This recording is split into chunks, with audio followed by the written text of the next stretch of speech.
I'm at 35W in Washington, right by Bobby and Steve's, where behind me they've shut down the freeway to an extent with a protest. What we just missed a few minutes ago was a UPS truck went by and it stalled. They couldn't get through.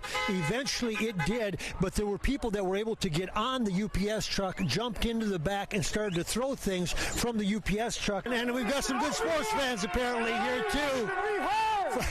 Frank and Check back in with you in a little bit.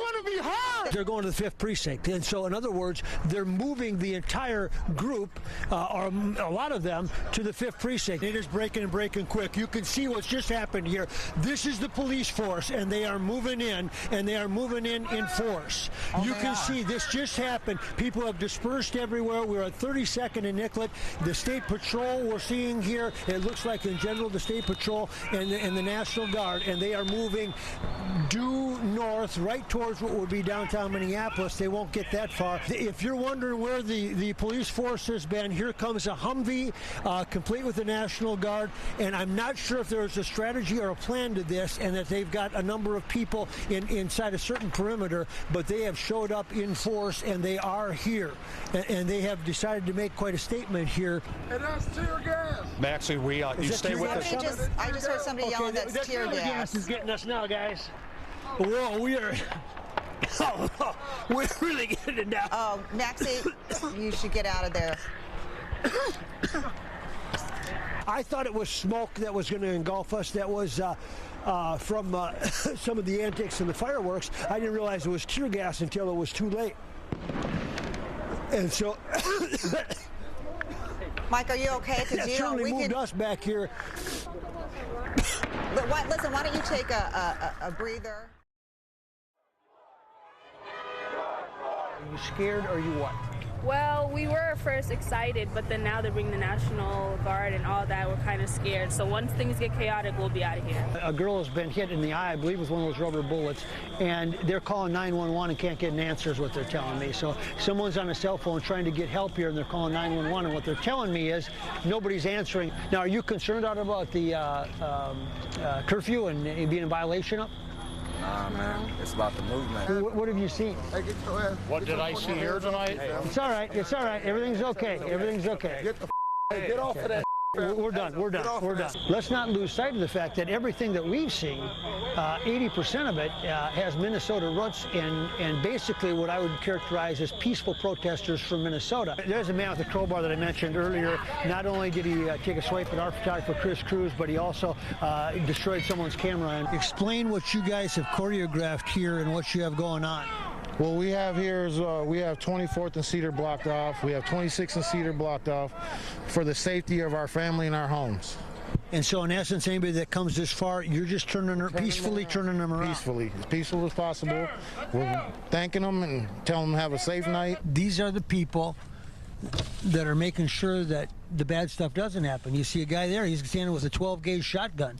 And, you know, the whole point, and there's another guy we just drove by that's got a rifle. They're serious about this, folks. And if you think you're going to come out here and do anything to them, that's the first time I've seen a shotgun and a rifle. But they're not here looking for somebody. They're here to defend their property. The genesis and the reason that the week started like it did, and it is where it is. This, of course, an impromptu memorial to pay tribute to the man who lost his life, George Floyd. The people that we talked to, though, say that they are committed to a peaceful protest throughout, as they were throughout the day, until, unfortunately, the incident with the semi-driver. All these guys were right with me. Yeah, sped up. Then, thank God all of our people got out the way. A girl had tripped. One of her friends got in front of her. So she was bold. I don't know her name. She got hit a little bit, and then that's what slowed. Not life-threatening, you don't think? No. Yeah, she started seizing, and her friend got in front of the truck. That's what slowed it down. So we got her out of there. The truck kept going, but thank God our people reacted, jumped on the truck, and slowed him down. Now they literally jumped on the truck as it slowed down? There were people on the windshield hanging on to the side being dragged. And look at all the faces in this crowd. We're just humans. Not black, not white. It's about humanity. We've got police officers on both sides, and the police officers in both directions. And so now the question is, will the police officers walk towards the protesters like they did last night? I think they're just going to hold their ground there and stop traffic so we don't have another incident. Okay, here we go. It's game on again here, Jeff, as you heard the thunder. And what we're looking for right now is tear gas. I see a Humvee behind the police officers and law enforcement figures. It looks a lot like last night in a different setting. They're in a dead sprint right now over here, and they're running towards Bobby and Steve's car wash. People are familiar with it. They're trying to get out of here, and I don't know if the police are leaving them an exit or not. There's a bottle thrown at the police. So the tear gas has become the latest strategy. And here we go again, man. It's in my eyes. It's working because the people are clearing out, and anybody that's experienced tear gas, as I did for the first time the other night, can tell you it is something, and we are experiencing it again here. They've got no room here. We've got National Guard. They're going to start shooting rubber bullets here in a second, Tom. They're drawn. Maxie, you all right? What's going on? Gotta get this shot over here. Yeah, we're okay. What they've got is they've pinched everybody in. Behind us is the first line of the State Patrol, and Tom, if you can come over here. This is pretty impressive. They're walking slowly. They're asking us to stay back, which we will. There's a Humvee behind them, and they are the second line of defense. They've already got support up front. You see the Minneapolis police. The pictures tell the words. They're with the State Patrol and a police Humvee behind them. So that's a fourth line. Some of them are now coming in the form of cars and Humvees. They're coming in. Don't know what the strategy or the plan is here, but pretty soon it's going to be pretty tight quarters for any protesters that are left. We're in the garage. And we're safe. Get back. Get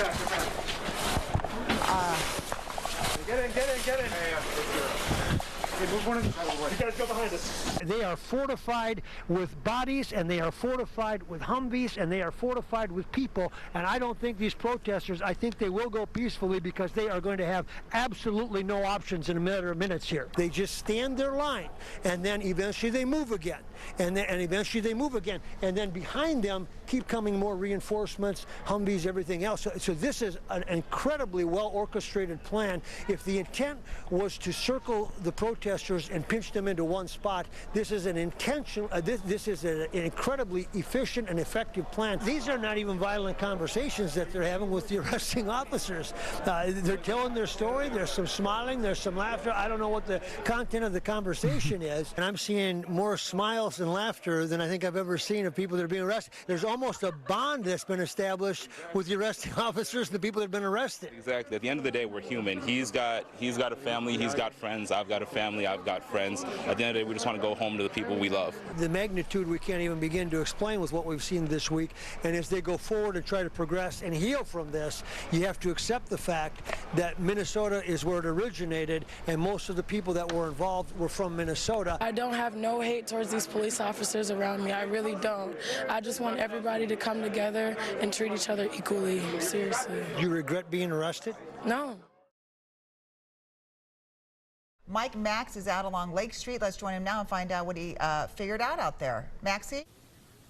Yeah, it took a strange turn out here. We're on 31st on East Lake Street in Bloomington Avenue, and you saw the last time we were with you, the State Patrol and police force had stopped. They commandeered this whole block, and they must have had at least 50 people that took over the block. But what was strange for us was, if you've been watching this newscast all along, earlier we were talking about how the people that live out here are protecting each other, and we had a guest that identified herself as Priya, as one of those people that's helping take a shift to defend their property.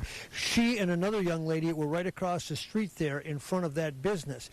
All of a sudden, all of these police officers and State Patrol came to a screeching halt. They jumped out of the car, and they arrested both of them. We have no idea why. We met her earlier. She said she was part of Powderhorn Park. She said that she was part of an alliance here to protect businesses.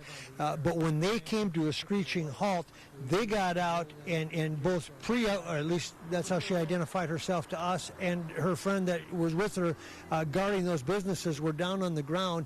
Pretty soon they were in handcuffs, and they were taken away. And during the duration of that, The police officers, the National Guard, the State Patrol are lock, stock, and barrel. They take over the entire block, and there was no movement. There was no way you could penetrate or get through this, but they knew exactly what they wanted to do. And I mean to tell you, the police presence out here has been nothing short of spectacular.